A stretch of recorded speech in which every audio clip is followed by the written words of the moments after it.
दोस्तों, हम सब में से शायद ही कोई ऐसा होगा जिसने कभी अपनी लाइफ में दुख यानी सॉरोज को फेस नहीं किया होगा। हम सभी एक कॉमन प्रश्न का उत्तर चाहते हैं कि दुखों का अंत कैसे करें। तो दोस्तों, इस प्रश्न का उत्तर हम जानेंगे भगवत गीता में से।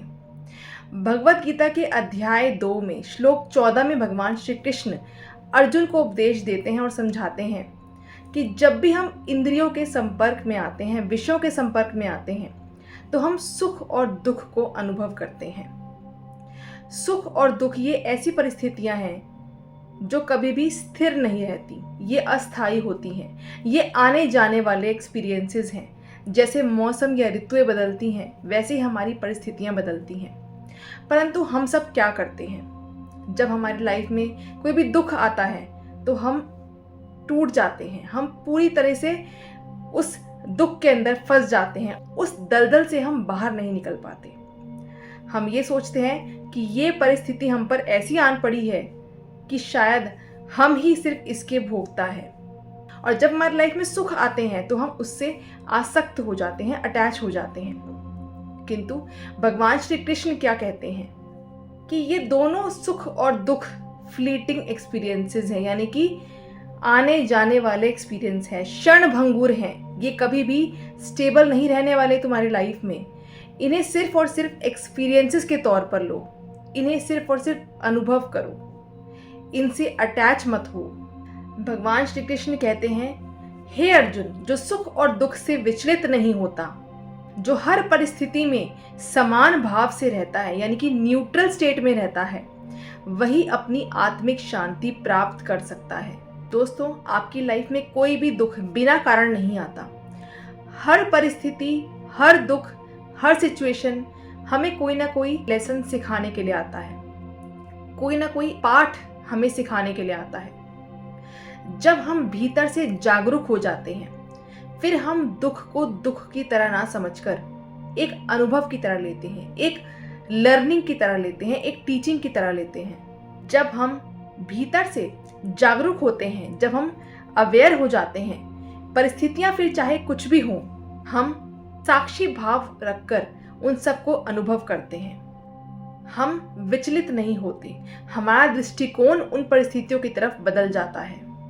जिस व्यक्ति ने अपने मन को स्थिर कर लिया, जिस व्यक्ति ने अपने मन को भावनाओं का गुलाम बनाना छोड़ दिया, वह व्यक्ति चाहे सुख हो या दुख हो, हर परिस्थिति में समान भाव से रहता है। वह विचलित नहीं होता और फिर वह व्यक्ति साक्षी भाव से अपने जीवन में हो रहे हर एक परिस्थिति को, हर एक सिचुएशन को अनुभव करता है और उसमें से कोई ना कोई सबक सीखकर आगे बढ़ता है। हर दुख हमें ये सिखाता है कि कहीं हमारा अहंकार तो नहीं बढ़ रहा, कहीं हम किसी से ज़्यादा एक्सपेक्टेशंस या उम्मीद तो नहीं रख रहे, कहीं हम सुख में ज़्यादा इन्फ्लुएंस तो नहीं हो रहे, ज़्यादा भावनाओं में तो नहीं बह रहे, कहीं हम ज़्यादा ही खुश होके अपने आप पे ओवर प्राउड तो फील नहीं कर रहे। इसलिए हर सिचुएशन हमें कोई ना कोई सबक सिखाने आती है। भीतर से जागरूक हो। दुखों का अंत बाहर नहीं, भीतर से है। और दोस्तों, वो व्यक्ति जो सुख और दुख से विचलित नहीं होता, वही सच्चा साधक है और वही मोक्ष को भी प्राप्त कर सकता है। हम अक्सर पूछते हैं कि दुख कब खत्म होगा, लेकिन प्रश्न ये है कि दुख है भी या नहीं। भगवान श्री कृष्ण कहते हैं, जो चीज असत्य है, अस्थायी है, उसका कोई अस्तित्व नहीं होता, और जिस चीज का कोई अस्तित्व ही नहीं होता, वह सत्य नहीं है।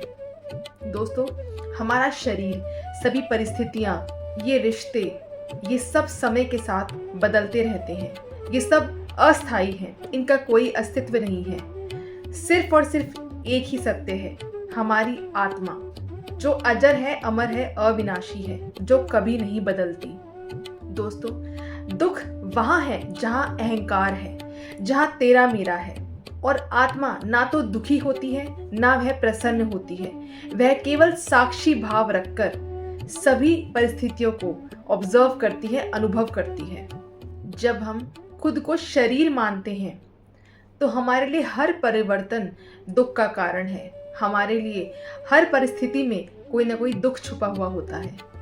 परंतु जब हम इस सत्य को जान लेते हैं, समझ लेते हैं कि हम केवल आत्मा हैं, हम अजर अमर हैं, जो बदल रहा है वह मैं नहीं हूँ, तभी सच्ची शांति मिलती है।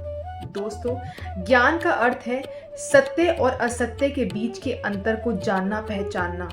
जो बदल रहा है उससे आसक्ति मत रखो, उससे अटैचमेंट मत रखो, और जो सत्य है, जो स्थिर है, तुम्हारी चेतना, उस भाव में साक्षी होकर सब कुछ एक्सपीरियंस करो, अनुभव करो। दुख का अंत भागने में नहीं है, दुख का अंत कंप्लेंट करने में भी नहीं है। दुख का अंत तब होता है जब हम अपने आप को शरीर और मन के तौर पर ना देखकर आत्मा के तौर पर देखते हैं। जब हम खुद को आत्मा के तौर पर देखते हैं तो हम ये समझ पाते हैं कि लाइफ में हर एक दुख हमें कुछ सिखाने के लिए आ रहा है, हमारे इवोल्यूशन के लिए आ रहा है, और फिर हम दुख और सुख से विचलित होना बंद कर देते हैं। आत्मा अमर है, असत्य क्षण भंगुर है, आने जाने वाली चीजें हैं। सत्य को पहचानो, अपनी आत्मा को पहचानो, अपनी पहचान पक्की करो, वही मोक्ष है।